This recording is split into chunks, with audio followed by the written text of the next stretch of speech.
Thank you, Madam Chair. Back to China. I'm going to talk about Huawei briefly, Mr.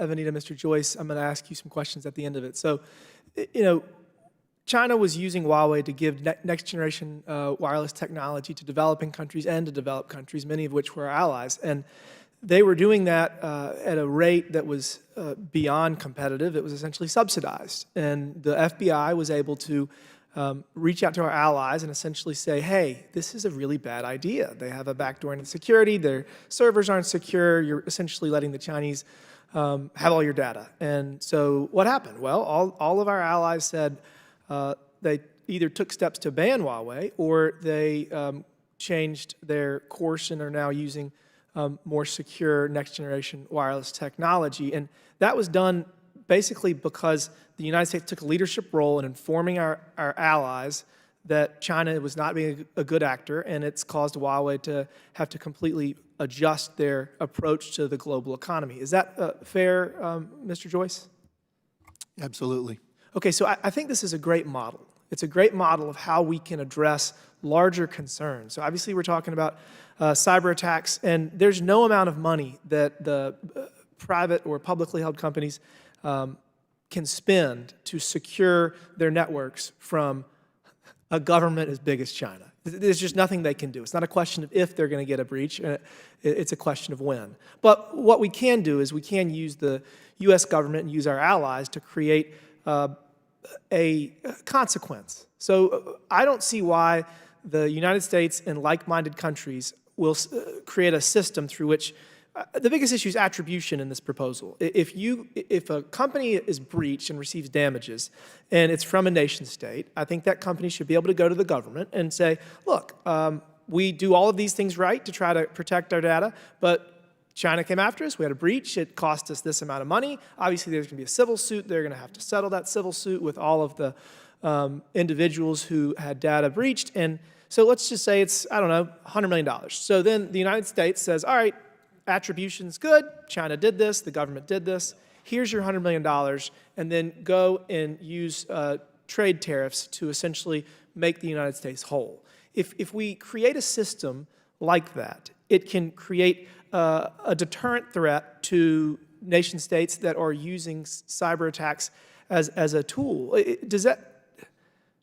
What do y'all think? Is that something that we should consider doing, Mr. Avenita? Congressman Timmons, yes, but I will caution the subcommittee here that I think the back end of this is the concern I have. Looking at Huawei for 15 years, we were able to get the threat relayed to the Congress, who acted and had a rip and replace legislation. The problem we have is Huawei is a legitimate business entity that functions fairly well with an intelligence collection apparatus tied to it. If we rip it, we need to replace it with something different. And the trouble we've had, because we don't have the innovation and technology based in the United States to replace Huawei, we're still stuck with Huawei across our country in the telecommunication systems. So to your point, I agree with, but we also have to have something to replace Huawei with when we rip it out. Mr. Joyce, do you think that the international community could create this deterrent threat that would hold China accountable? Well, it's not just China. It's China, North Korea, Iran, Russia, anybody that is using cyber attacks as basically a state tool. Is that something that we could do? I do, Congressman, believe we've got to use all the elements of our national power, right? Whether it is military, cyber, but increasingly commercial and tariff-related activities have proven pretty forceful, and we've seen the reactions to it. Unfortunately, a lot of these cyber criminals get to remain in places like North Korea, Russia, out of the reach of law enforcement cooperation.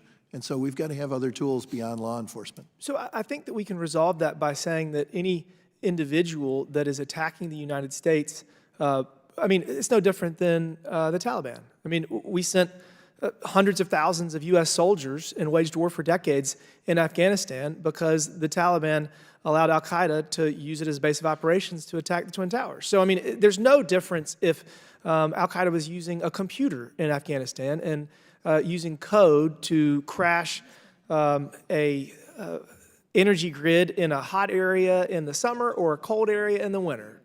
It could legitimately kill thousands and thousands of people if we are unable to provide heat in the Northeast during a winter storm. And it would be very easy to do that. And we would have to hold that individual accountable, but we'd have to hold the country that gave them safe harbor accountable. Do we agree on this?